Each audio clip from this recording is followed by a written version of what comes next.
net profit, right? And this is the ultimate profitability ratio.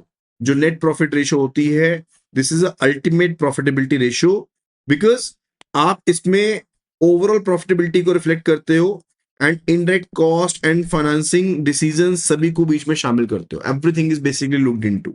So net profit is basically given to be 80,000. Net sales are given to be 10 lakh. So net profit ratio will be 80,000 divided by 10 lakh rupees. That is 8%. ठीक है. जैसे मान लो कि आपको अगर PAT दिया गया, you are given with PAT.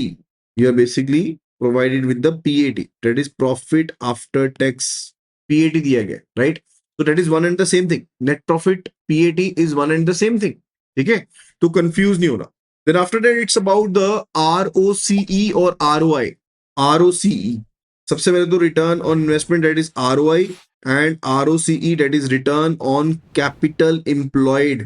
अब capital employed क्या होती है?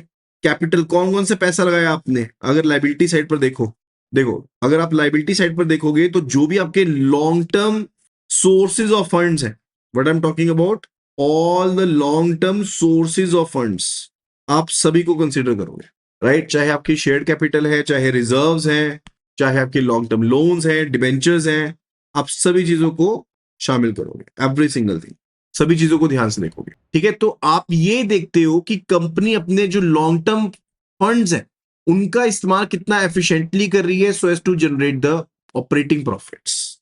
ऑपरेटिंग प्रॉफिट्स को जनरेट करने के लिए जो कंपनी है वो किस तरह से अपने लॉन्ग टर्म फंड्स का, लॉन्ग टर्म सोर्सेज का इस्तेमाल कर रही है. तो this is a headline profitability ratio for the banker. ठीक है.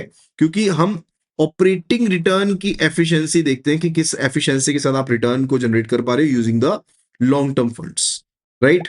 सो यही चीज देखो यहां पर भी कही गई है कि हाउ मेनी पैसे ऑफ द ऑपरेटिंग प्रॉफिट यानी कि PBIT, EBIT, राइट, वो आप कितना जनरेट कर पा रहे हो. तो क्वेश्चन में क्या चीज आएगी कि आप PBIT कितना जनरेट कर पाए हो या EBIT कितना जनरेट कर पाए हो over the long term funds. Long term funds में क्या क्या चीजें रहेंगी? आपकी जो नेटवर्थ है वो भी आएगी, प्लस जो आपकी लॉन्ग टर्म लाइबिलिटीज है वो भी शामिल होगी. That is your overall capital employed.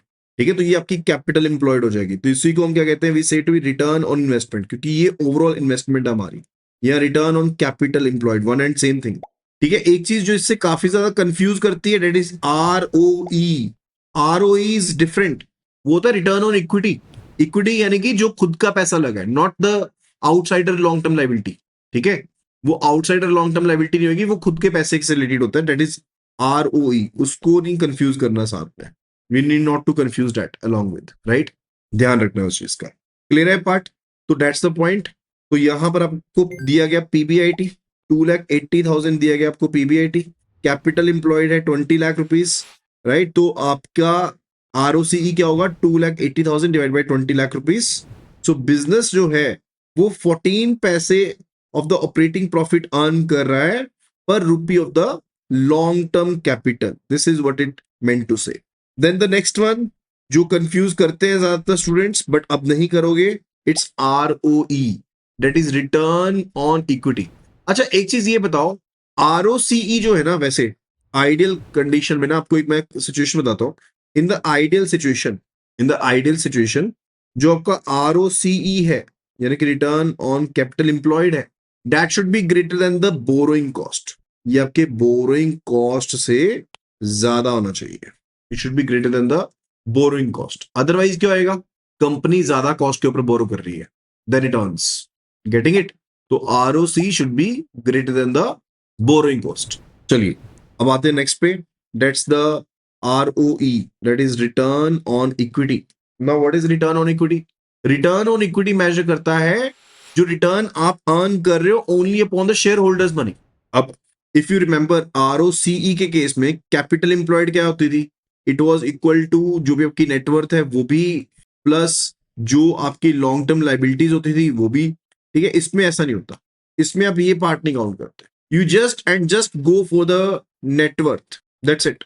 In case of ROE के केस में हम सिर्फ और सिर्फ जो टेंजिबल नेटवर्थ वाला पार्ट है ना उसको गो थ्रू करते हैं, यानी कि आपने प्रॉफिट आफ्टर टैक्स कितना अर्न किया over the tangible net worth. Ultimate profitability जो निकालते थे ना हम, वो पीएटी के ऊपर बेस निकालते थे, राइट? तो it will be based upon the PAT, right?